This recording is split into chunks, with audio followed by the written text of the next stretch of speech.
The Capital One Platinum Secured Card charges a $0 annual fee, and some applicants can open it with a security deposit as low as $49 for a $200 credit line.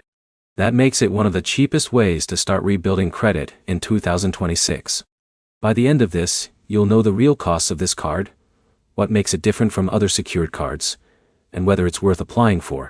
Here's the direct answer. The annual fee is $0. That means keeping the card open costs nothing year after year. That matters because credit age affects your score, and a free card is easier to keep long-term. The security deposit is where things get different. Unlike the Discover Secured Card, which starts at a full $200 deposit, Capital One may approve you for a $49 or $200 deposit to access a $200 credit line. That lower entry cost is the biggest advantage. Section 1. The ongoing costs. There's no annual fee. There's no foreign transaction fee. But if you carry a balance, interest applies. The variable APR is 29.74%.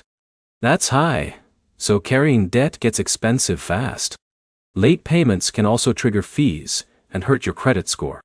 Paying in full every month keeps the card cheap. Section 2. What you actually get. This card reports to all three major credit bureaus: Experian, Equifax, and TransUnion. That's the whole point. You're building payment history and credit age. Capital One also reviews your account in as little as 6 months for a possible higher credit line without an extra deposit. That can help your credit utilization ratio.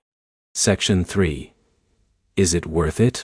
If cash is tight, and you can qualify for the $49 or $99 deposit option, this card is strong. That lower upfront cost beats many competitors. If you can afford a full $200 deposit and want rewards, the Discover It Secured may offer better long-term value. Quick recap. Capital One charges $0 annual fee. Your deposit can be $49, $99, or $200, depending on approval. The biggest costs come from interest if you carry balances. Your next step is simple. Check your pre-approval options and see what deposit amount you qualify for before applying. If this helped you compare the real costs, like the video and subscribe.